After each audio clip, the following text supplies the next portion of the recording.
Hello, my name is Andy, and I am a minister at Trinity of Christ Ministries. And today we're doing Genesis 34.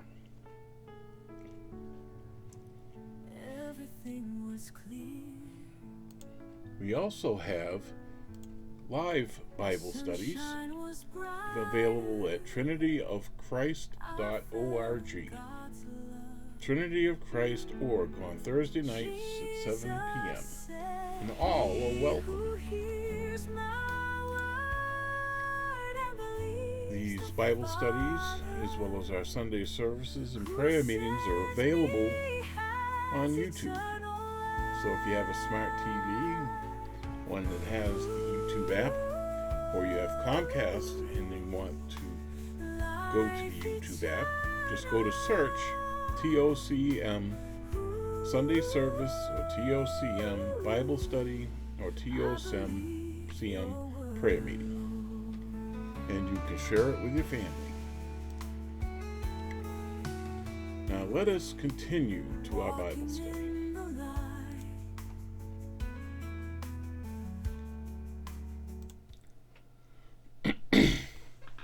Dinah and the Shechemites. Now Dinah, the daughter Leah had born to Jacob, went out to visit women in the land. When Shechem, son of Hamor the Hivite, the ruler of that area, saw her, he took her and raped her. His heart was drawn to Dinah, daughter of Jacob, and he loved the young woman and spoke tenderly to her.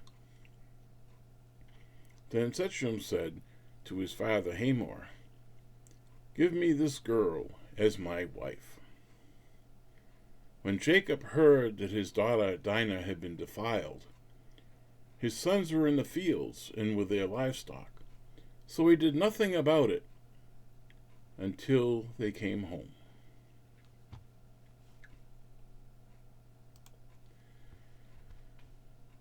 Now, back then, it was a serious matter to take a woman against her will. It was not only, getting her pregnant, but it was also corrupting her spiritually.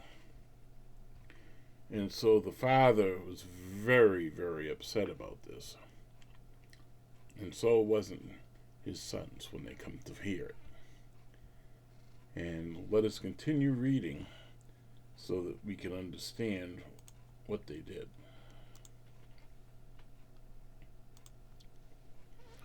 6. Then Shechem's father Hamor went out to talk with Jacob. Meanwhile, Jacob's sons had come in from the fields as soon as they heard what had happened, and they were shocked and furious, because Shechem had done an outrageous thing in Israel by sleeping with Jacob's daughter, a thing that should not be done. But Hamor said to them, "My son Shechem has his heart set on your daughter. Please give her to him as his wife. Intermarry with us. Give us your daughters and take our daughters for yourselves. You can settle among us. The land is open to you. Live in it, trade in it, and acquire property in it."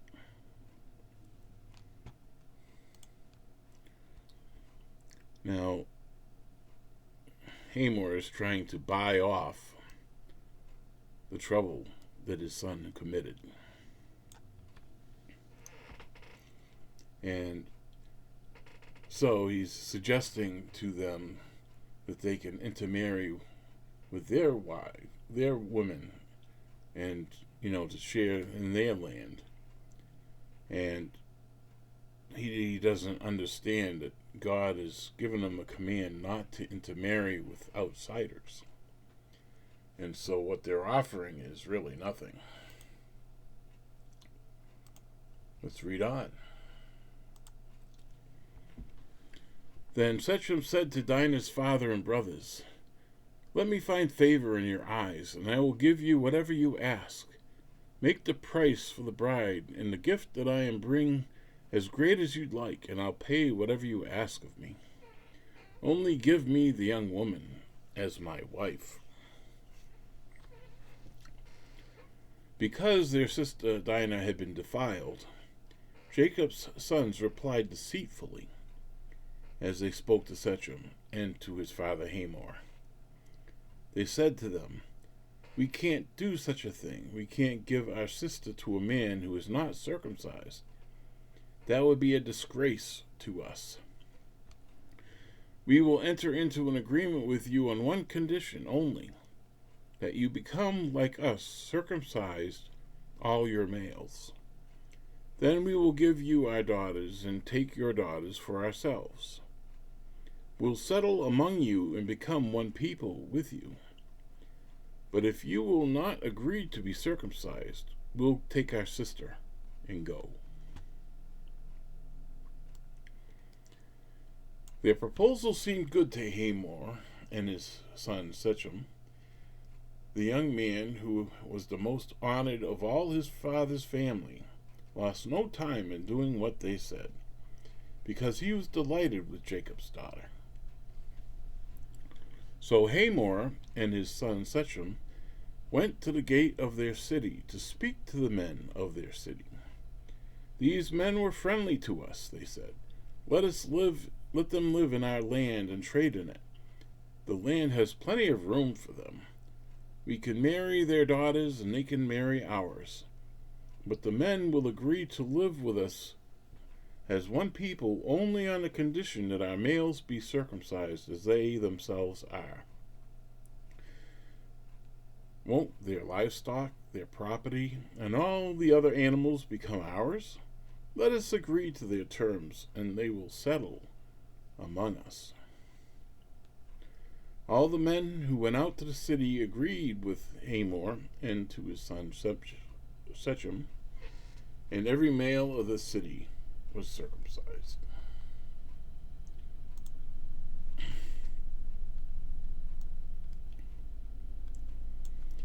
Well, I know what's going to happen here, and I don't like dishonesty, lies, and untruths. But Hamor and Shechem had brought it on themselves by committing the first act of sin. And so what happens next, they brought upon themselves.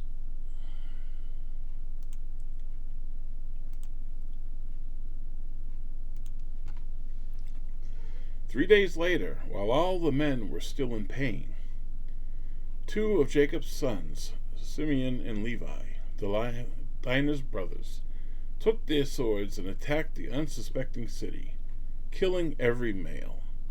They put Hamor and his son Shechem to the sword and took Dinah from Shechem's home and left. The sons of Jacob came upon the dead bodies and looted the city where their sisters had been defiled. They seized their flocks and herds and donkeys and everything else of theirs in the city and out in the fields. They carried off all their wealth and all their women and children, taking as plunder everything in the houses. Then Jacob said to Simeon and Levi, "You have brought trouble on me by making me obnoxious to the Canaanites and the Perizzites, the people living in this land. We are few in number, and if they join forces against me and attack me, I and my household will be destroyed." But they replied, "Should he have treated our sister like a prostitute?"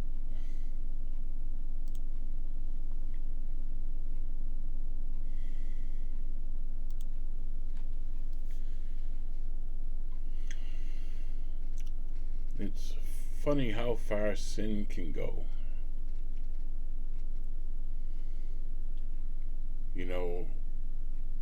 In some eyes, the sin of a man taking a woman is not so great a sin. in this day and age, we often think it normal. But it's more than just taking her body, it's taking her spirit, her soul too. And the brothers understood this, and so they felt justified in taking revenge upon the people that had caused this to happen. Now, we had something as simple as a man taking a woman, and then it's grown to a whole city being destroyed and plundered. You never know where sin is going to lead. It sometimes seems very simple. It's not so big a sin. But tell that to the man who comes home and finds another man sleeping with his wife, and in a rage, he kills that man. Now, instead of just being defiling one's wife, it becomes murder. And that is how sin works. It starts off in our own eyes as small and not so big a deal. But as you do it and as you get used to it, it grows and becomes bigger. And sometimes it gets out of control. And we see that happening today everywhere. There's reason that God gives us the command to love each other and care about each other and not to do certain things against each other. It's for our good and not for His. We don't harm Him by sinning. He is the truth. We harm ourselves by denying the truth. A little message, something to think about, and I wish you a great day. God bless you, and hopefully he'll see you next week. Have a very good Advent season. No fear of death.